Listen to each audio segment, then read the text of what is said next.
Warning: this program is intended for adults of legal drinking age. Whiskey is consumed in disgust. The intent is to educate our palates on the differences of whiskey flavors and not an intent to get drunk.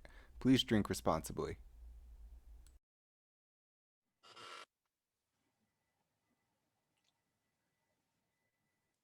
Hey everybody, I'm Joseph Limbaugh. Welcome to I Fucking Love Whiskey, the show where we fucking love whiskey, and I fucking love whiskey. And this is my co-host, as always. Andrew Pierce is here. Hi everybody, Andrew. I'm Andrew, and I fucking love whiskey. And today we have a very special guest from Cold Tofu, another improviser, a tech enthusiast, a whiskey enthusiast, Julio Urquidi. Yes. Hello, everybody. Yay! How's it going? Fantastic. Thanks for joining us. Thanks for being here. Thank you for inviting me. Of course. We always would love to share our love of whiskey with others who love whiskey. So, it works out. Get this year. Yeah, I've known Julio for years now. We've done stuff together with Cold Tofu. So yeah, another improv guy. Always good to have more improv peoples. Yes, very exciting. I agree. The world needs more improv. It is true. It is known. Yes, it's true. Hi, Bruichladdich. Hi, Maria Arinko. That's what I'm gonna say. I'm not gonna say your real name. Hey, let's start with our first whiskey because He's not even trying. Why delay things? Because we're gonna talk a whole bunch of other stuff while we do this. We might as well drink while we talk. Travel retail exclusive here. This Bunnahabhain Eirigh. It means morning sky. That's what it means. They make a small batch every year. Greine. No, that's not right at all. That's how it would be pronounced in English, but exactly. And Gaelic spelling is just a Gaelic is just to mess with the English. Really, that's why they did it. They use a bunch of Bunnahabhain casks, and then they select choice wine casks that the Bunnahabhain spirit's been aged in to make this particular outturn. Oh wow, great! It's nice to start off with something from Islay. I'm kind of excited. I mean, I think we have a couple Islay things in here too. So we do, but not very heavy on the peat because Bunnahabhain, but still, we're gonna. That's okay. That's okay. You're gonna be okay. Still whiskey. You're gonna be okay. You're gonna be okay, Joseph. I believe I'm not be okay. I still fucking love it. Okay, that's all right. Oh, that's nice. Oh, toast. Like butter, like buttery toast. Yeah, buttery toast. Yeah. Nice call. Ooh, it's so nice. It's it's almost a candy store whiskey, but I wouldn't say quite that sweet. Not quite. But it kind of reminds me of that sense, It's really nice to smell. It's really nice to smell. I'll agree with that. Yeah. This is one I think I could spend a lot of time in the nose. There's maybe some cinnamon in there, a little. Yeah, it's got a little bit of spice. Maybe a touch of nutmeg. Mm-hmm. Orange.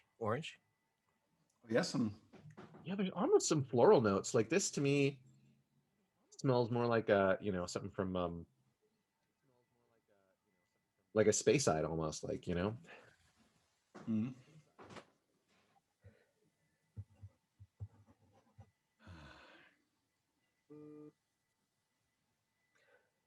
We should taste it. We should taste it with our mouths. We should. Yeah.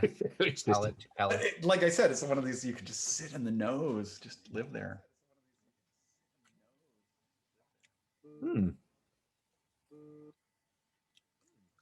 Someone's phone is blowing up. Probably me.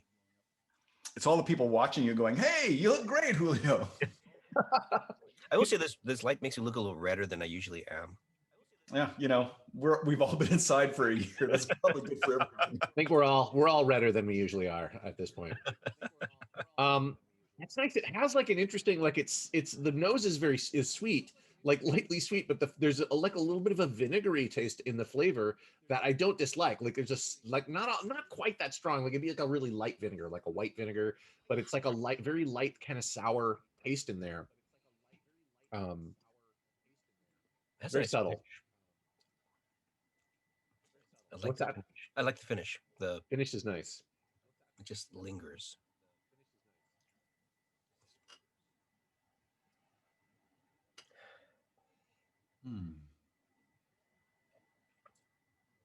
Oh, Yeah, it is a fresh morning smell. Yeah, I do feel like it's a morning whiskey. This is like a whiskey you would have with your cereal, nice English muffin maybe, or yeah. It's awesome. Oh, Bruglassi, did you pick up one of these in the travel retail as well? We did have a tasting recently with Ben Rake? Yeah, and one of the things that Andy, was his name Andy, Rory Glasgow, Rory right? Glasgow, yeah. Glasgow. What? Yeah. What? No more Scottish names. Really? Rory Glasgow. But like one of the things he said is that you should try tasting whiskeys in the morning sometimes, not like, as a standard thing, but because your palate is fresh and you'll catch more flavors if you taste it in the morning than, in the evening. So what cereal pairs best with this? Something not too sweet, I think. I almost want to say like Shreddies. I think Shreddies. I think Shreddies are like maybe like cornflakes with no sugar on them, like something yeah. Something plain and green. Yeah, maybe even grape nuts. On the finish, I get cotton candy. Oh yeah? I get cotton candy. It's something about something. It's nice because it's like you take the flavor of cotton candy and you extend it. Yeah, I can tell that. Yeah. Yeah, there's definitely like a carnival buzz in general in the flavor of this,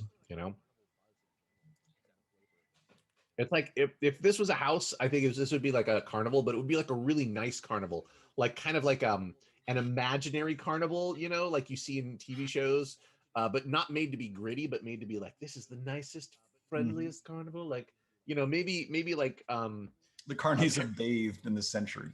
Well, yeah, or like Paradise Pier, which is like, at Disneyland, like a California Adventure, where it's like, this is the carnival, but not really. It's like visiting a carnival when you're a kid versus at being an adult. Right. Seeing it through a child's wonder eyes. Yeah. Everything is up here, not at here. It's perspective.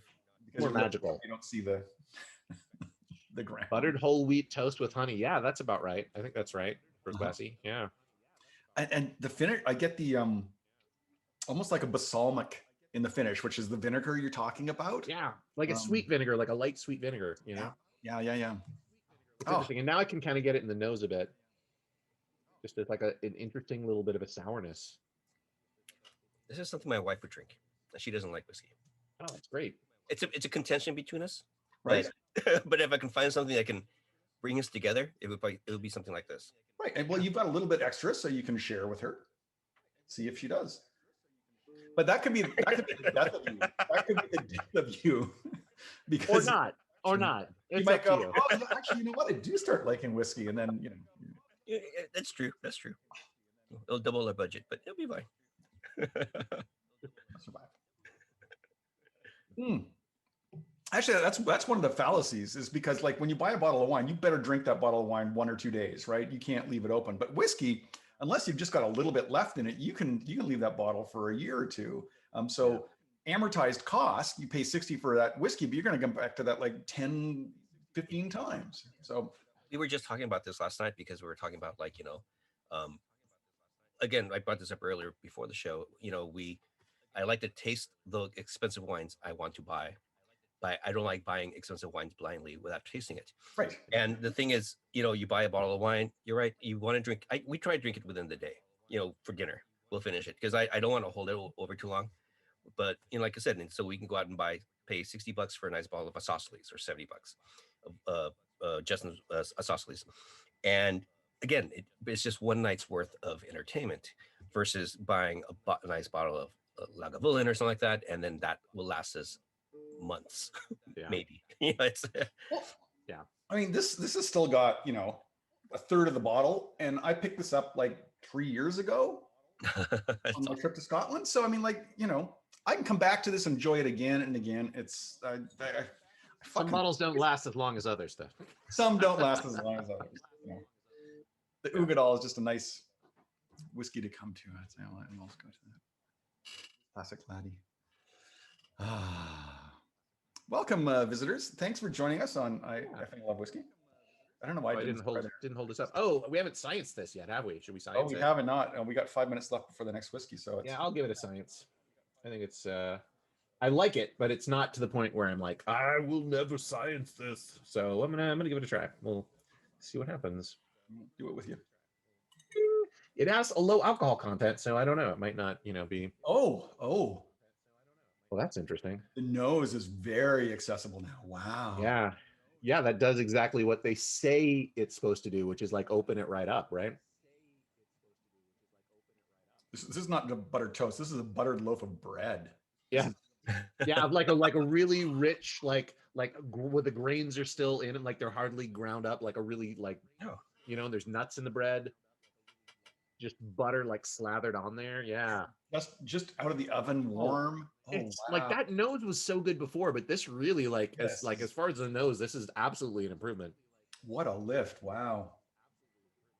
Great. Are you experiencing anything different there, Julio? When you mentioned how it opens it up, it does. It goes into my nose easy. Like it's not it's not a thick vapor. It's thinned out a bit. It is. Yeah. It is just. There's a little more burn before, I think, and that's kind of gone now. I always wondered what you guys meant by sciencing it, and I get it. Like for me, I thought by adding water, you make a harsh whiskey you ease it up on the alcohol taste, but it's different when I didn't think about the bouquet part. Yeah, it changes the nose, and the flavor will be different too. I imagine, like it might be better, it might be worse. We'll see. Other flavors. The reason we call it science is because we want to add just a small amount of water to start with, just to see what the change is. And I know a lot of people like dilute it down to 13% or something and say, that's the only way you can taste it. It's like, well, no, slow down. If you taste it like this and you go, great, it's good with water and you want to do that, then go ahead. But try it without, I think I like water with this. It really puts a lot of heat in the finish. I think to me the finish has a lot more heat and it lasts longer, it seems like. But yeah. There's something, warmer on the tongue and the palate, just like it's melting over your tongue. Like cinnamon toast. Yes. Brooke Lassie agrees. Water softens the nose. Yeah, but it doesn't always. Sometimes you put water in something and it makes the nose like punch you in the face. Like occasionally, like it does the opposite of what you would expect. I think it's fascinating. Again, folks at home, if you're playing the home game, let us know what you're tasting.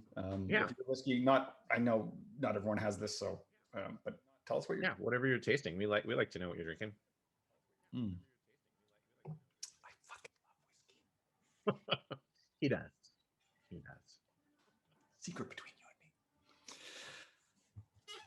me. Oh man. What a great impulse buy, because I don't even think they gave us a taster at the duty-free shop. I think it was just like one of those ones like, oh, this is only available at Travel Retail. So I was like, well, I've seen the other ones. I'll take a chance. Bunnahabhain's a pretty good bet, though. I mean, have you had like a bad Bunnahabhain or one that you weren't very like? I usually am pretty, pretty into them. Yeah, and I could probably say that just about every distillery. Well, okay. There's got to be at least one though that you were like, I've had some that were mediocre. Come on, you're not going to tell us. You're not going to. I'm not going to say their names. No, not going to reveal it. But even those mediocre ones, I still drank. So. Yeah. Bravo, Bunnahabhain.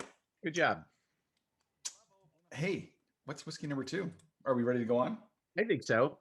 We were talking about this before the show because I thought it was kind of interesting. Compass Box, no name. Yes. Limited edition blended. And you were saying it's one of the things it comes from is from Eirigh. Number 1. This is no name number 1. They've come up with a second version since then. They are an independent bottler as well, so they buy casks, but these guys actually blend the casks together to create a blended Scotch whiskey, not a single malt Scotch whiskey. Well, that's interesting. Look at that bottle. That's some cool packaging. I don't think I've had a Compass Box before. Every single bottle or outturn they have comes differently. So this is kind of like, you can kind of see there's all sorts of symbols on here. Yeah. Oh yeah. There's that thing from that one symbol that's from the Dark, that TV show, that German TV show right there. You watch that? Yeah, I just started watching it. It's pretty trippy. I think that might be Whistler's mother. And there's a crow and the Holy Grail and the Compass Box, of course. Yeah. Peopler's wheat and a book. And I don't know who this guy is, but there's a pipe. His top hat. Anyways, Kenna Bodie Cooper is having Cabernet from San Luis Obispo. Come on, man. Nice. In honor of Julio, talking It's a about trifold knot. Yes, that's it. Yeah, trifold knot. So they say this is largely from Pure Road, which is on the south end of Islay. So there's 3 distilleries there: Lagavulin, Lafroig, and Ardbeg. It could be one of those 3. And then it says the tempering single malt is from an Islay distillery in Portaskeg, which I believe is Col Ila. And I can't believe that tempers anything. It's a peat monster itself. Yeah, now you were saying that you didn't think there was anything peated, but this is for sure peaty to me. Like I'm getting peat. I apologize. Yeah. Yes, I was 100% wrong. Well, I'm happy you were wrong because I love the peat. Oh my god. Yeah, that nose is amazing. That's got that classic like Islay peated like medicine Band-Aid smell that Julio was talking about before the show. That's exactly what this is. Is exactly. This is you got caught in a toffee factory fire and now you're in the hospital ward recovering. That's it. Yeah. Or you just took a nosedive into a peat moss. Yeah.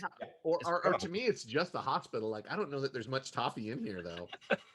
Like this is pretty medicinal. This is like more even than a Lafroig, I think. But I love it. Like it's like sniffing gasoline. Like this is such a great nose.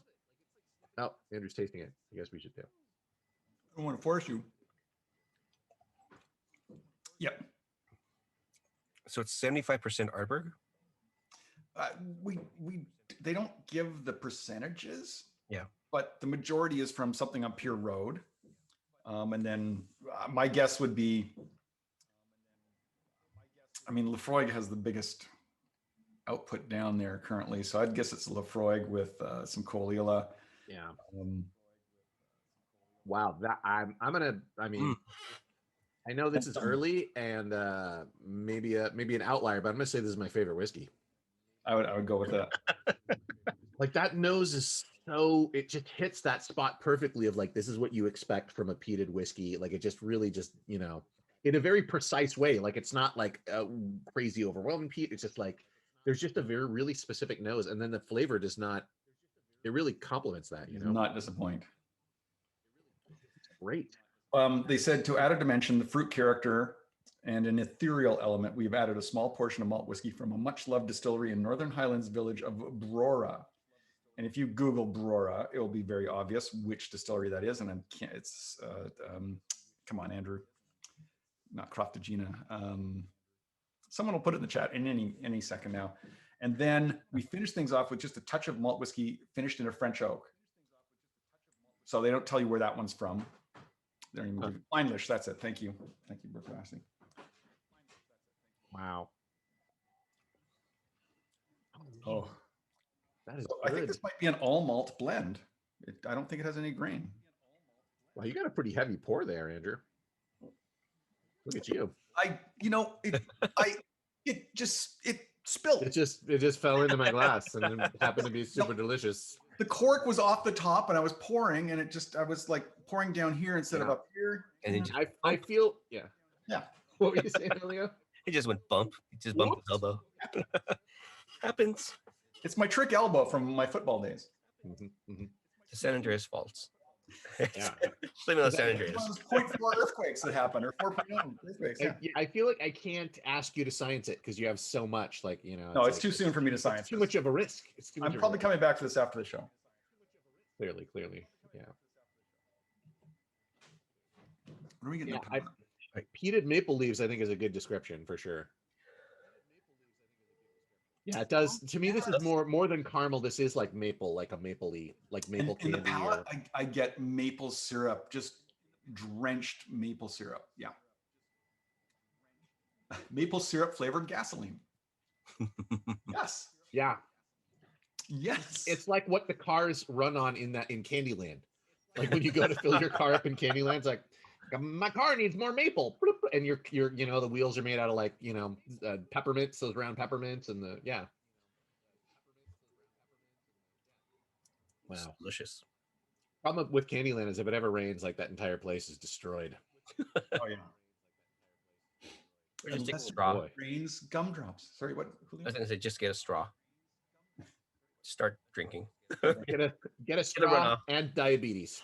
I mean, can you get diabetes if you are made of gumdrops? I don't know. I don't think that Probably not. technology works that way. Yeah. Probably if you have, salads and greens, you get That's I've been eating too many salads lately. I've got reverse diabetes. I don't know. This is leaves are so good. I can't stop eating them. all right. I have a little bit left. I might science it just because I feel like someone should. So I'm gonna give it. Julio, you don't ever have to. You don't ever feel like you're obligated to do so. I usually like mine neat. Like I don't like putting ice in anything. Oh yeah, no, so do I. But like a tiny drop of water sometimes is interesting. But yeah, absolutely, I prefer neat. Well, the thing about ice, here's my rant, because I will rant. I don't know if you've noticed that yet, Julio. Ice is an uncontrolled experiment. We're doing science now with a single drop. Ice is an uncontrolled. You're just watering down your whiskey more and more as you do it. And also, the ice will knock down any sweetness. Which is why with the bourbon, I will always put ice in it because I don't like how sweet it is. It's so much corn syrup. So for me, yeah, there you go.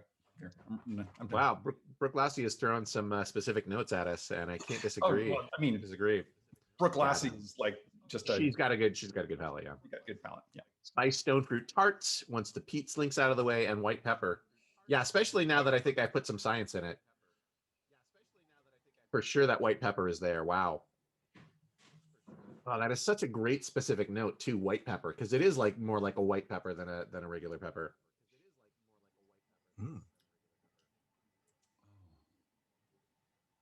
So future note, if I want my wife to drink whiskey, science it for her. I think that's going to work. You think so? Okay. Well, I think with the Bunnahabhain, sometimes it makes it more. This really takes the bite out of the taste. I think the science. Oh no. Not in a bad way. Like it's yeah. I mean, I think I liked it better without the water, but it's not like horrible with the water. It's just like it's a little tamer. It takes the bad boy out of it, I think. Yeah, it takes the bad boy out. Yeah. That's one of the things I like about Scotch is sometimes it's rough and tumble. Sometimes, and honestly, it's one of the things I really liked about the Compass box too, was that this had a little, was feisty, and it kind of takes the feisty away. Which is so sad. It is a bit sad. It's okay, we have more. Yeah. It's not over yet. True. I put water in my glass, so I don't think I'm gonna put more in it. So I'll just wait until we move forward. But yeah. Which we're a little ahead of the game right now. Try the water afterwards, because I did do myself a heavy pour there. I don't know why. Yeah. So Julio, we got a couple minutes here. Cold Tofu, are you guys doing some Zoom performances? What's going on? So I think the core group of Cold Tofu has been working on shows here and there. For the most part, we've been doing workshops during the whole pandemic. So, and that's been fun.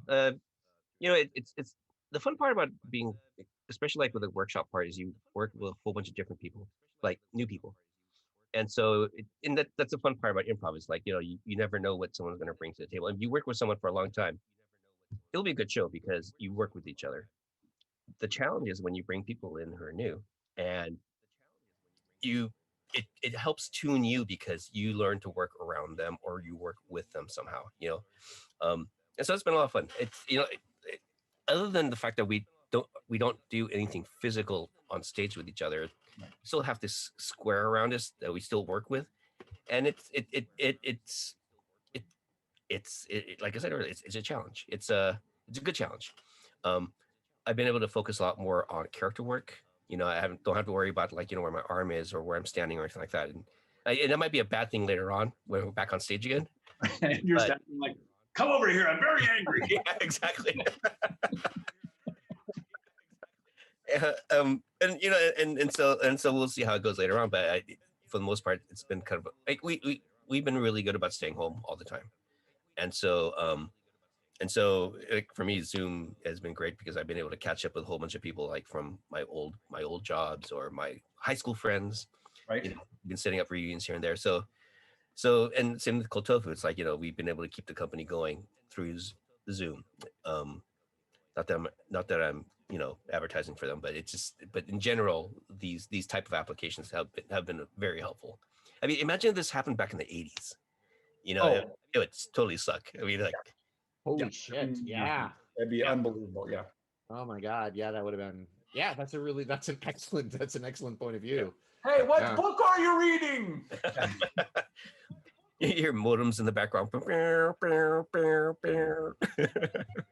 Yeah, it's interesting you talk about like working with other people, because like I remember like in the 90s when I was first kind of doing improv, like going to tournaments or festivals where they encouraged that. Like I remember I went to a like a theater sports tournament in Seattle where they just mixed up the teams. Like they just took like everybody, they had all these different groups, but instead of being like, this is the, the Los Angeles team and this is the Portland team and this is that team, they were like, no, we're going to take one person from each group and we'll put them like, we'll make our own team. So you're forced to play with a bunch of people. It was such a great time. And then also like another tournament I went to in Edmonton where they did something similar, where it was just, it was just like all of this intermixing and like, it was great. Yeah. It's so fun to play with new people, but those were also, they were like all improvisers too, so it was fun. I will say, like, the people that I've improvised with, there's such a strong connection. Like you understand who that person is at such a fundamental level, because it's just like, here's my id. And they know how to respond to that, right? One thing I do miss is like, so the improv space in Westwood, which is not there anymore. We used to have jam sessions every Wednesday, and that was fun because there were people who are improvisers who go, but then you also get people who aren't improvisers who get pushed on stage by their friends. And again, and that's the fun part, because then the challenge is they get them involved in whatever scene you're doing on stage. And a lot of them are shy. They'll walk away, and you have to find a way to use them walking away as a tool or something to bring them into the scene, or just to include them. And again, like I said, and that's the one thing I will miss. I will say I miss about physical improv is that you don't have the opportunity, at least right now. I mean, you kind of do maybe in a way, but not the same. It's just stage. My favorite scene to do at Dad's Garage back in Atlanta was to get just a regular audience member up on stage. Like you have to kind of screen, you have to look at them and look for someone who will make eye contact with you and seems kind of like game to, like, isn't going to be horrified to get pulled up on stage, and bring them up on stage, and then just do a scene with an audience member. Like, just go, all right, we're going to do a scene with this audience member, and then bring the lights down and do a scene with them, and that was always my favorite. But I think you have to be a certain kind of improviser to do that scene. Like because you have to make them look good. Mm-hmm. You have to make them look good. And you have to, like, because there's not, the thing is, the audience is on their side. Nothing they say or do is going to be wrong, But I think there are, like, I'm always skeptical of improvisers that hear about that and they're like, that sounds horrible. Like, why would you want to do that? It's like, well, because it like, it's, I don't know. To me, it's like a no-brainer. Like, it's like, it's improv. It's improv. You don't know what they're gonna do. Exactly. And you have to. It's Tuesday. Them. You have to make whatever they say such valuable coin in the improv scene. Like 100%. That's what we're talking about. Like, double down on it. As much as I could talk about improv all night, this is I do fucking love improv, but this is called I fucking love whiskey. Monroe. Braeval. Braeval, that is Speyside, I believe. Speyside. Yes, another independent bottler. It's a Speyside American bourbon barrel. There we go. An independent bottler, the Munros. And don't know much about it. Bourbon barrel. Oh wow. This is absolutely a candy store whiskey as far as I'm concerned. Oh, is it? I haven't even smelled it. Yeah, it's got like, and like to me, it's hard candy, like light notes of like that like, like this is like or taffy, or like super sweet, like not chocolate, but what is that? There's licorice in there. There's like a sweet licorice in there. There is like, definitely like I want to say like a black licorice, but the kind that's like not really black licorice, like that licorice that's like it has like a color to it. You know what I mean? Like it is black, the flavor of black licorice, but it's like that candy that's kind of chewy licorice flavor, like a licorice taffy or those all sorts. Are they? That's what they called, all sorts. The little candy coated licorice. Yeah, they have like they're like cut. They're like a long strip that's or like a circular tube that's cut into sections. Yeah. It's like old school licorice, basically. Yeah. It's what my mom bought as licorice. Yeah. Oh. So you can't really stick your nose too far into it because it hurts. A little, Yeah. but it's Well, a little higher yeah, alcohol. until you get used to it. Yep. Yeah. It smells delicious. Oh, but I'm getting like a pear.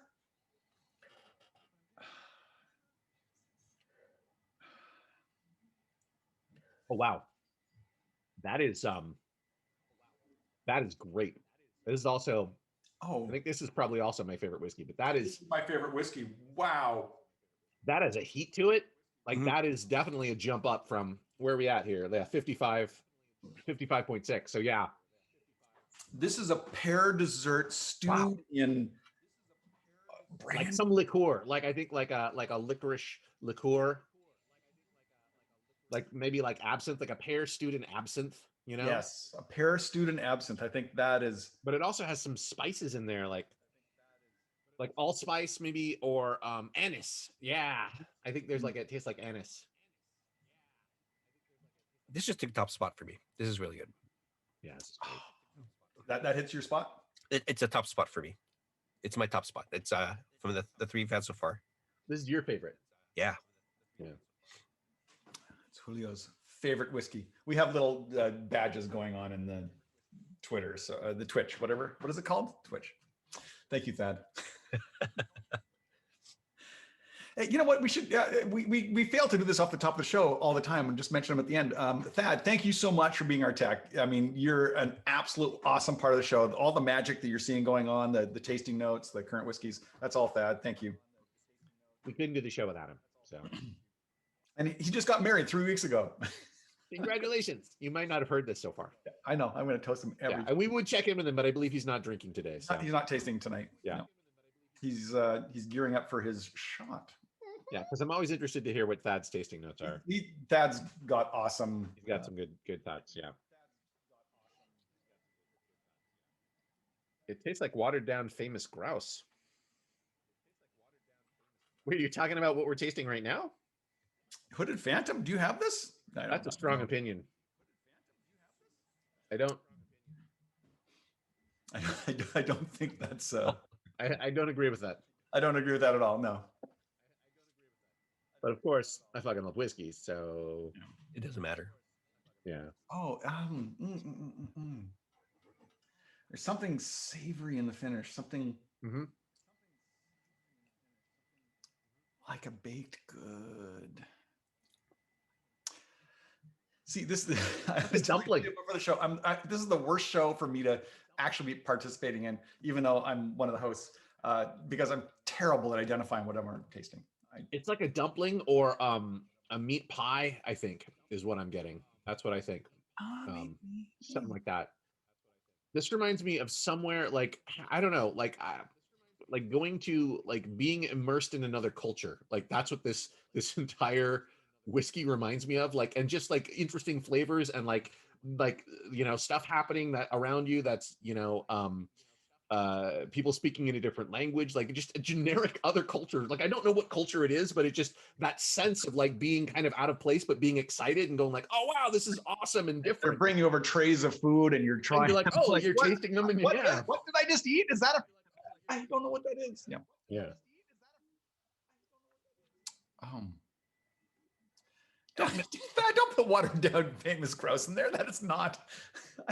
But there's no verification that that person has been involved.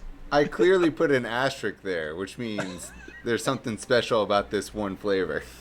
Okay. All right. Fine.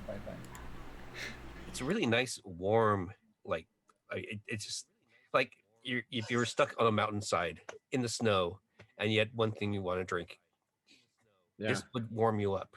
It's Like when the Saint Bernard shows up with that barrel around its neck, like this is what this is what you're hoping is in there. not that one, that one, that Saint Bernard, that one. I want that Saint Bernard. Side. Why does it or keep me over me? No, that one. I know I'm freezing to death, but I want to. Like, is that going to help you anyway? Like, what do they have in those little barrels of Saint Bernards? Like, you It's know, supposed to be brandy. It's supposed to be, you know. Is it at least heated brandy? I can't imagine that brandy is going to save your life, right? Does that help you if you're freezing? Does it help frostbite? Like, I don't think it Helps does. you not care. Yeah, you're gonna feel good. Okay. I guess while you die of exposure, you can like be. It's like bourbon, like you know how like bourbon like has that heat just kind of stays with you for a while. That's kind of like what I'm getting from this. It is a little bit bourbony, also because it's kind of sweet, you know. Yeah. Like if bourbon had more, I think, flavor to it, you Mhm. know, because sometimes bourbon to me is you know, we do kind of dish bourbon on this show sometimes, Well, but bourbon's liquid fire, basically. I mean, bourbon so much is one note, right? It's virgin oak, charred, and that's it. That's the only note they're allowed to have. And it's like, well, wait a second. Like, there's such a broad range of flavors. Like, bring in a different cask, bring in an Oloroso, bring in a wine cask, bring in a rum cask to finish. Yeah, but they just won't. I am interested to science this because it does have a lot of heat to it. It And there's a lot of stuff going on. I am also like wary to science it because I do like it so much. So, but I am going to. I'm going to join you, Joseph, because I think this needs it. I think it's going to be a positive experience. But I think we'll we'll see. be fine. You never know for sure. And I am sciencing it because you are sciencing it. Join us, Julio. Julio, you are a guest. You never need to. Oh yeah, it does make it. It's much gentler on the nose. I do feel like it opens up the nose a bit. Definitely more of that anise, that like licorice in there, I think, but a gentler, nicer version of it.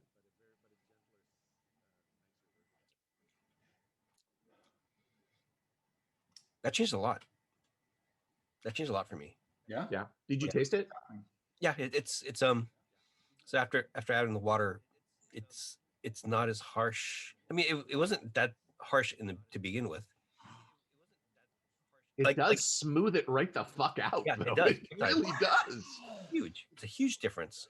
Like before, it was like drinking a little sip of fire, and now it's just like drinking a warm hug, buddy. Right?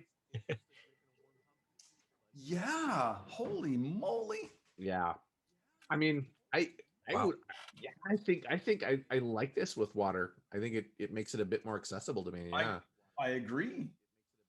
That's surprising. It really is. This becomes like, instead of like this aggressive like fire, it is now this lozenge of wonderful flavors. It's like a teddy bear, in your mouth now. Julio, I think I forgot to ask you. Yes, sir. Do you like whiskey? I fucking love whiskey. Thought so. Okay. I'm sorry. What's that? You're gonna end the show. What are you doing? No. I was just noticing you were ahead of Julio in the love for whiskey score, and I wanted to get. I mean, let it happen organically. It's fine. No, I'm not going to. All right. I mean, I'm not trying to win or anything. I'm just saying, I think the problem is we game the game, and we should just let the game happen. I think now that we know there's a game, there's no way we cannot game the game. I think we have to game the game, and the game now becomes: can we game the game? Game it. Just game it. Yeah. See, Julio agrees. I like him as a guest. I'm just saying. Well, I knew he would be a good guest. The one thing I would say, because he fucking loves whiskey.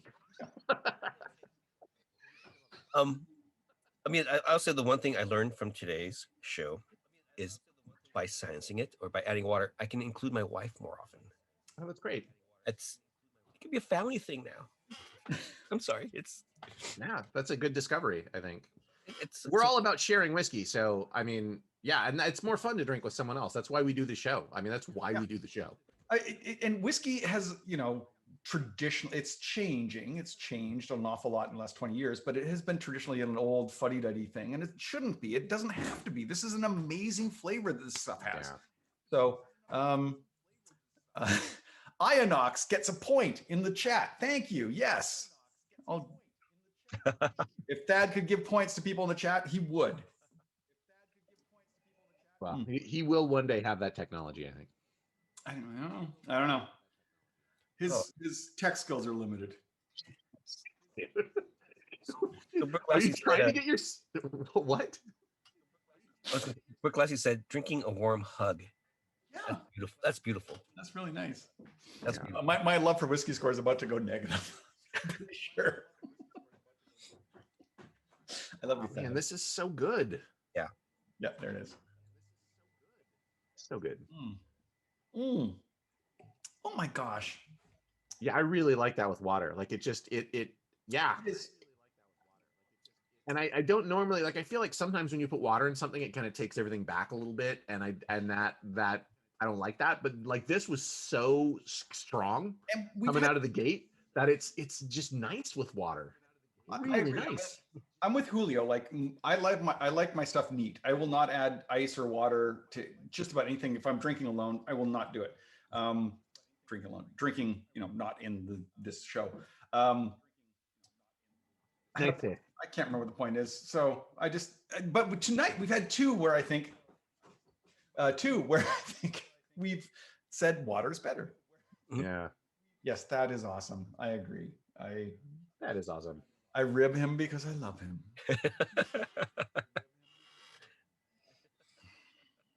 Oh, so nice.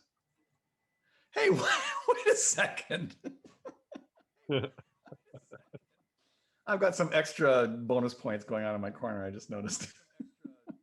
He's like the Loki of the show. He's the trickster, the trickster god. You can't predict what he's going to do. Such a fundamental part of our show. This show has become so much better since that. I have to admit. But it's almost 5:15. Wow, that's good. We have one more whiskey, and can I just,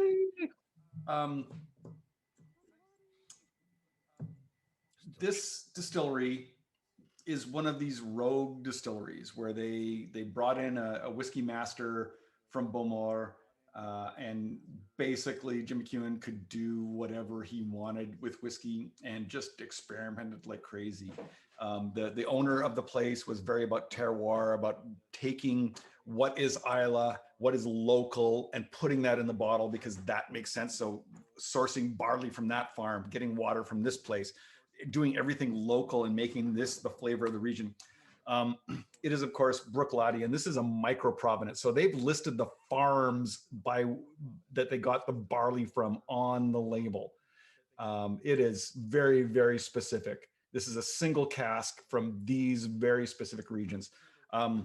That's when you go, like when you go to an organic restaurant and they tell you the name of the duck you're eating and like what it, what are the other ducks he hung out with and what his hobbies were, oh, he really loved these types of breadcrumbs. This is what the same example. That is exactly what this is.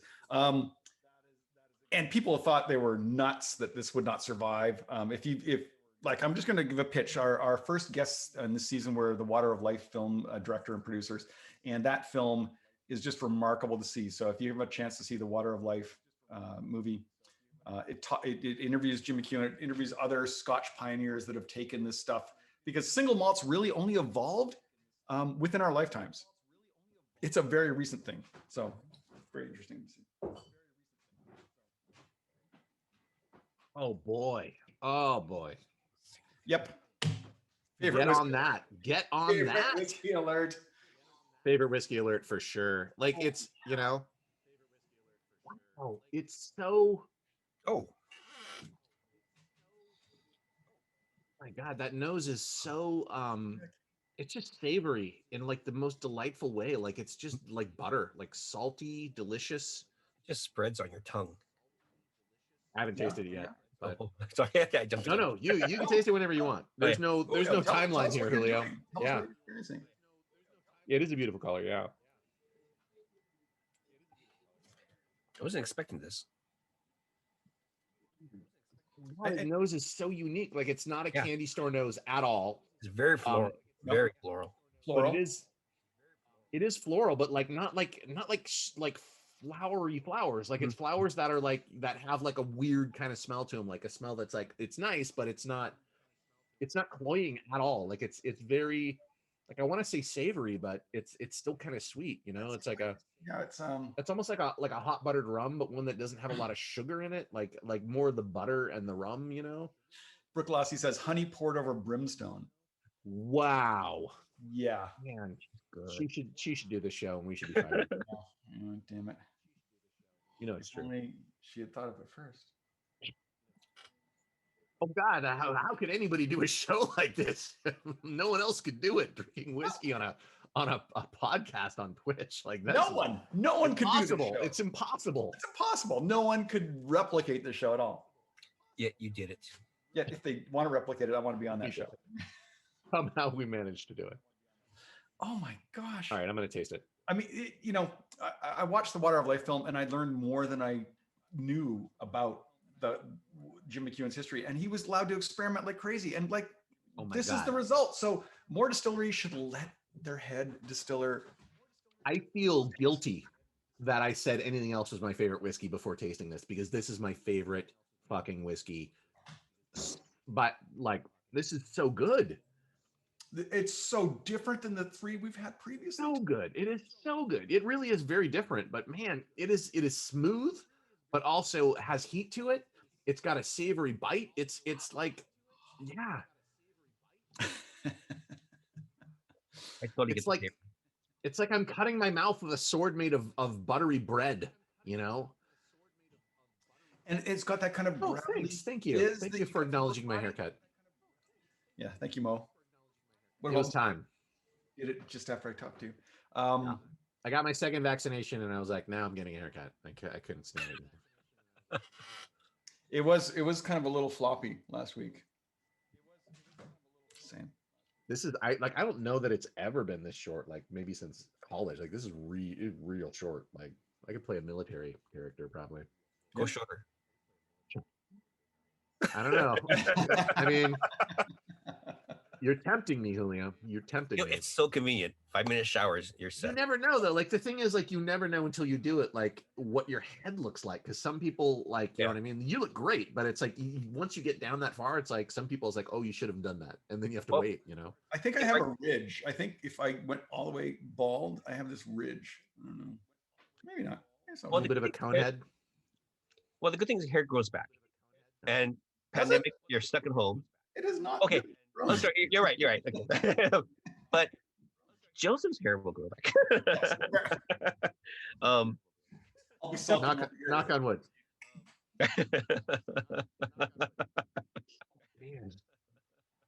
Oh no. Oh, you've heard Andrew. He's so sensitive. No, It's okay. It's okay. just rub it. Just You got a rub house full of scotch. He'll be fine. it.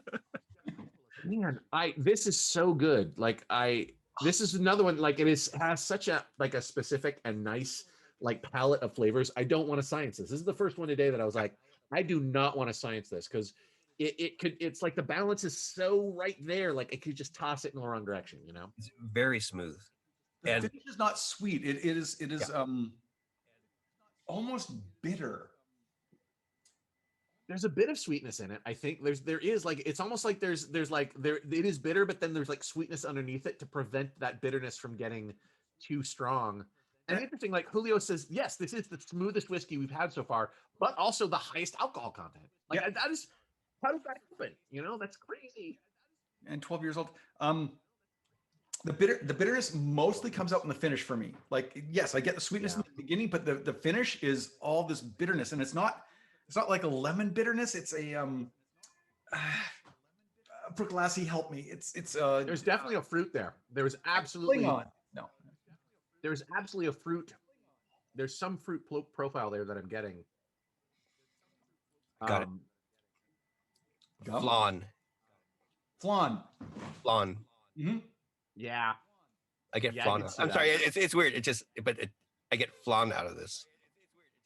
Like Yeah, it's interesting because I'm not a fan of flan because of the texture of flan, but the flavor of flan, yeah. I could see that. This does, oh my gosh. But I almost get the texture of flan. It's Not quite ripe plums. That's it. That is it. That is it. That is, prunes. Maybe. I think, not quite ripe plums. It just reminds me when I was a kid, I used to climb up in these plum trees in my neighborhood, and I would eat exactly that. And so, that flavor, that is exactly what this is, I think. Yeah. Like, and this is something my wife would drink, like unscienced, unwatered. It's Well, good. Keep in mind too, like we've had these other whiskeys so far, so you couldn't like if you just open this and drank it, you wouldn't have the same experience. Like having the like kind of building up over the different like alcohol contents makes a very different experience, you know. Yeah. Like if your wife tasted this right now, she might go you know, like it's like this is the end of a journey for us. So, but Julio, I will say this: Bruichladdich does an awful lot of wine cask maturation, and because of that, if your wife is a fan of wine, they might also like the Bruichladdich releases. So you might want to look at Bruichladdich first and kind of go like, because they do a lot of white wine, they do a lot of dessert wine, they do a lot of red wine, cask maturations. It tends to impart the flavor that she's probably already aware of from drinking wine. Yeah. And that might be a transition point. And I don't know if you want that or not. I know there's a lot of whiskeys. We could point you in some directions too for stuff that's more accessible. Hottentot was saying we're both whiskey noobs, but my girlfriend, Hottentot 7, my girlfriend keeps talking about Japanese whiskey lately. Is that something you guys are into? Is she correct in it being a thing worth exploiting? And yes, we actually did a show recently where some friends of ours gave us an advent calendar of Japanese whiskeys to taste. And so we tasted some of them and they were great. And that I don't know if someone can find a link to that show. I don't know if it's up on, up on YouTube now. It's up on YouTube. On YouTube, and you can watch us taste the first few, and we're going to taste all of them as we go forward. But yeah, it's something we've been wanting to get into more.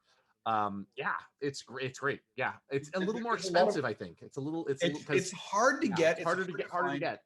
There's also a problem in that there's not a lot of regulation in what classifies as Japanese whiskey. So an awful lot of Japanese companies are importing whiskey from elsewhere and just like putting it in a bottle in Japan and saying that's Japanese whiskey. And so you need to find, and there's a few like Nika and whatnot that are really producing the whiskey in Japan and maturing it there. But there's others that are less reputable and they're still calling it Japanese whiskey and trying to cash in on that thing. So you have to be careful. And Japan is trying to change that regulation. They're trying to put things in place like champagne has, like Scotch has, like it's trying to make it into Japanese Scotch, Japanese whiskey to be called that. But just be careful. So there's Japanese whiskey that is Japanese whiskey, and there's Japanese whiskey that is brought in and just labeled differently. Yeah, to me, it's really interesting. Like the Japanese whiskey that is matured in like the Japanese version of oak. You know, it's like it's wood that only grows in Japan, and it has like a different flavor profile to it. You know, it's more delicate and it's really interesting. It's amazing stuff. Yeah. The best way to get it is to travel to Japan. Like that's the best way to get it. The cheapest way is honestly like take a trip to Japan and buy some in the duty free. I think, you know, do a little research first, but yeah. Well, some of the Japanese bars might have it too. Oh yeah, that's a great in LA. Great point. Go to little Tokyo and check out some places over there. I'm sure they have some. Yeah. I posted the link to the our tasting of the Japanese whiskey in the chat just now. Great. So one of the first Japanese whiskeys I had. So there's a restaurant here in West Los Angeles called Sasaya, and they have like at 9 o'clock they open up their little bar area. It's a restaurant during the day. At night they open up the bar area, and so my friend and I we bought a bottle of Hibiki 12 back maybe 5-6 years ago, and we paid $250 for the bottle, and they store the bottle for you, and so you go there, and so me and my friend made a pact. Only when we're both together we can actually drink from the bottle, and we'll be at the bar. And I priced it out the other day, and the Hibiki we paid $250 for that's restaurant price. That was like $600-700. Yeah, it's ridiculous. It's crazy, but it was a really good bottle. And like I said, Lagavulin was my first whiskey. My second whiskey was that bottle Hibiki, because it was like a pressure buy because my friend wanted to buy it, but I did not regret it. You can't. No, you like. Yeah. The thing that they do is refine the flavor. Like, you know, just like think of sushi rice. Like that is such a specific process to create a flavor. They're really, you know, their process is really good at finding that flavors. And so like if you get a good Japanese whiskey, and it's one of the reasons it's so expensive is because they're a small country. There's so much demand. And that's why they import stuff from elsewhere and just label it Japanese whiskey and sell it. And it, you know, just be careful. That's all I'm saying. Just like research, go on the internet, find out which company is really producing Japanese whiskey. Yeah. It's good. It's good. They're good. It's good stuff. And they're starting to import peat from elsewhere and drying the barley with the peat from. They're doing good stuff. Yeah, that's a great idea, especially if you live in Los Angeles or anywhere like that has a little bit of some cultural places you can go, some other cultures, to go to a Japanese bar and ask. Oh, you know what? You guys aren't going to science this, so I'm going to. Yeah, you have more than we do, so. I don't want to. Don't feel pressured, Julio. You don't have to science it. You don't have to. You can if you want to. I'm not going to. We'll see what Andrew says. Maybe it'll make it awesome. Just one more time. Does Filipino Eats have a lot of Japanese whiskey? Because I'll also help Julio check them. That's my wife. So we have a few. Right. Yeah, she's laughing in the background. But we don't have like I'll help test. Yeah, but we don't have any of the high end stuff. We've been buying, like I said, I've been buying stuff from Total Wines, and so we've been experimenting with some of the Japanese whiskeys. But it doesn't compare to the stuff with the Hibiki I had or with the Yamasaki. And it might be because the stuff that is available is bought from elsewhere, relabeled and just bottled. Yeah, that's what. Yeah, I am very excited to go through this advent calendar. Like the first experience we had was great, and it was we'll definitely do that again. So. Surprising as well, And we've been wanting to.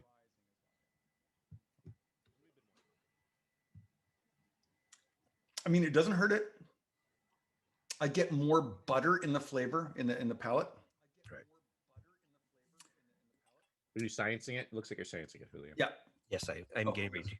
All right, I'll jump on the science bandwagon. Let's do it. I love Thomas Dolby. Science.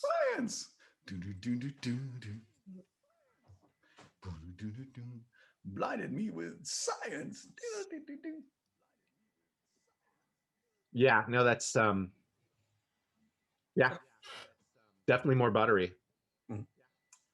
I think you'll find that in the palate. A little bit more heat too, though. A little bit more burn in the nose. The nose? It does, yeah. Just a bit at the end, yeah. So I can do a drive-by.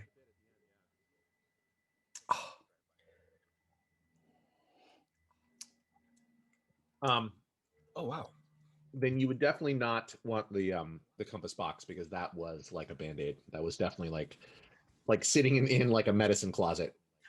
But one of our other viewers, Bruichladdich, also when they first started tasting whiskey was like, no, don't like peat, don't want it.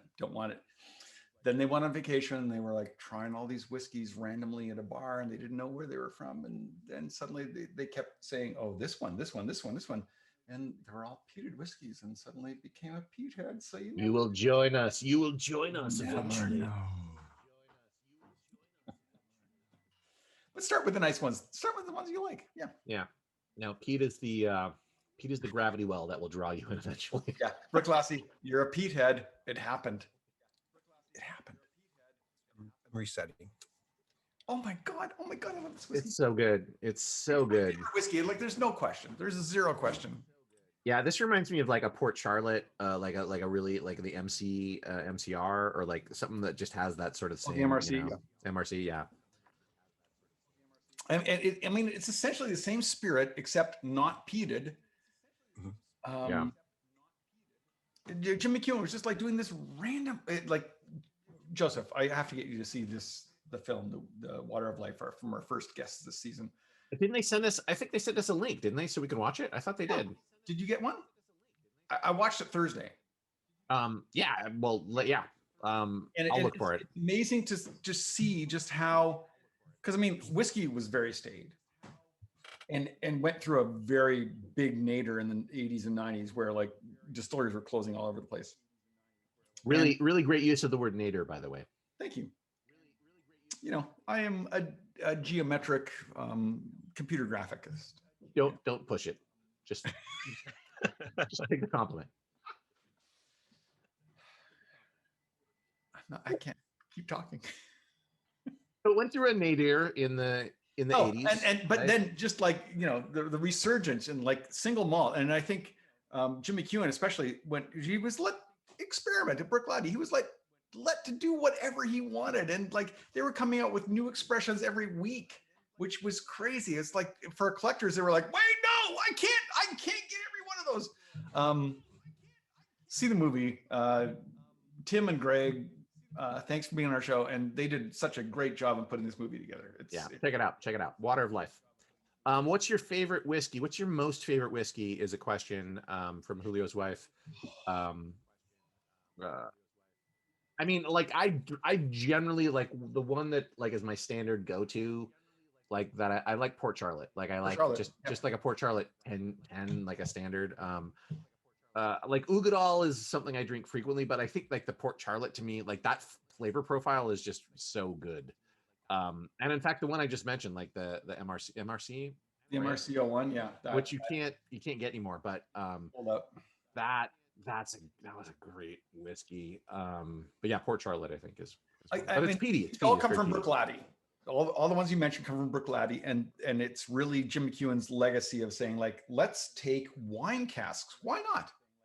Instead of bourbon casks and sherry casks, let's take wine casks and like let's blend those into marry those into the flavor profile that you get, and just amazing things are happening.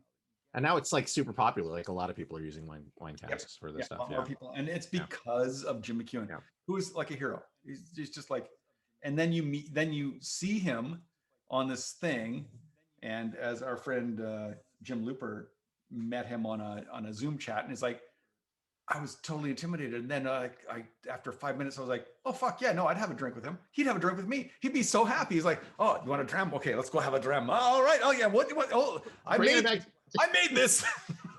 Bringing it back to improv, that reminds me of like the first time I met Keith Johnstone, because I read Impro first, and I just had this image of him as this dynamic, like young, like, you know, like I think he wrote it in his 30s, and it's like it makes him seem like he's all, I'm an iconoclast and I'm breaking boundaries and I'm, you know, it's like I don't care about the you know, the authority of, and you meet him, he's like, I'm just a regular guy. It's like, and he's kind of like actually very low status and friendly and approachable, and you know, like falls off furniture and stuff. And like I sometimes think he does that on purpose, just so like people will find him. Like I think he like, I don't know, that guy. I in my experience, no, he doesn't do that on purpose.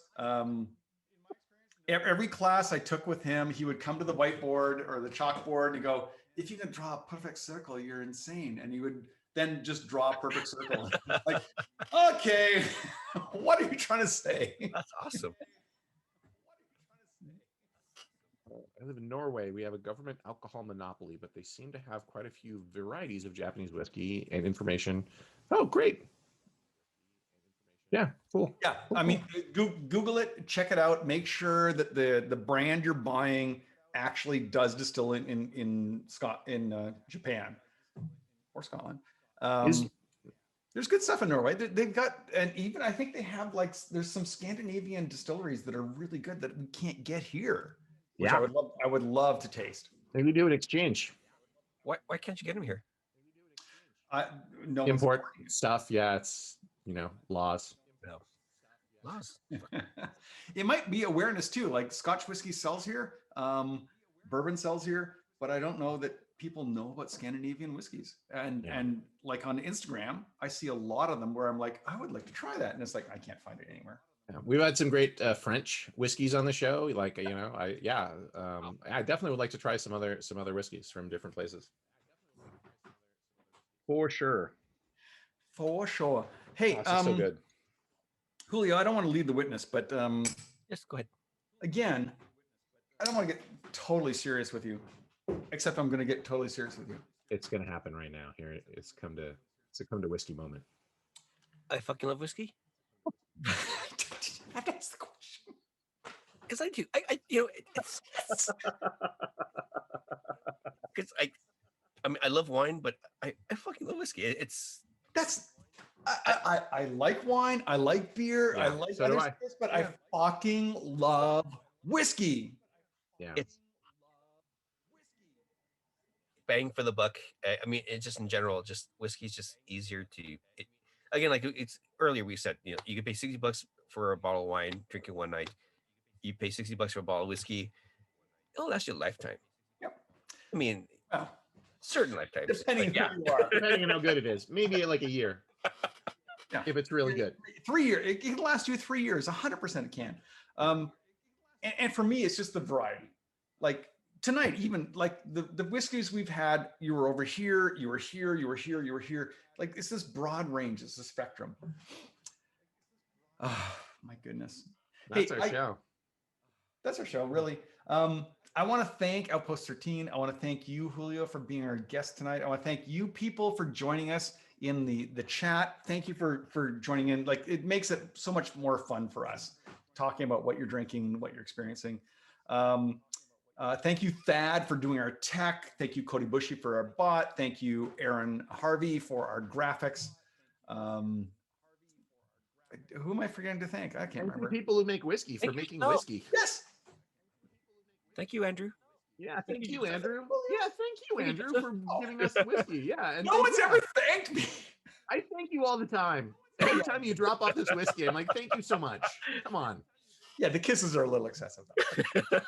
Especially with the pandemic. But come on, I wear a mask. Totally wrong.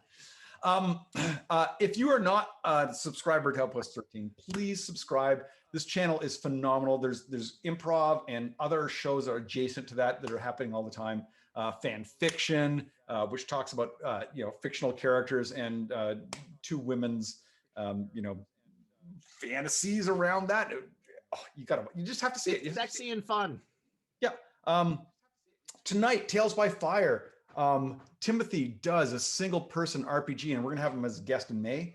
A single person RPG. Are you kidding me? How does that work? Just stay tuned. 7:30 tonight. It'll happen. What else? Trek Table tomorrow, making a room for biopic people in Trek world. I learn something new every time I watch that.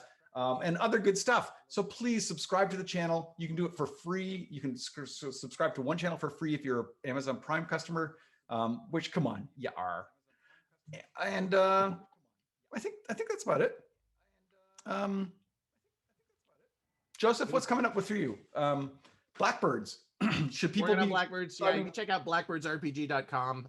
We're gonna have a Kickstarter some point this year, and eventually we'll do some shows on here. And I have some shows coming up, but I follow my Twitter and at Overdroid, and you'll see when those shows are. I am doing some shows coming up with Company of Angels. I'm doing a show, an improv theater, and performing here and there, doing murder mysteries with live theater company out of New York.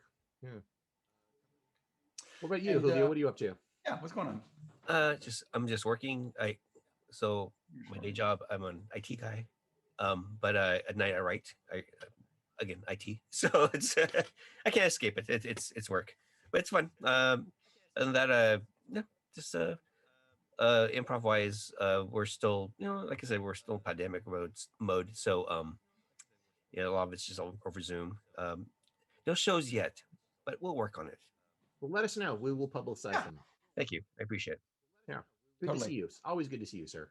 Same here. Thank you very much. Yeah. Whiskey is best shared. Thank you for sharing the time with us. Have a great Saturday, everyone. Thank you. Salute.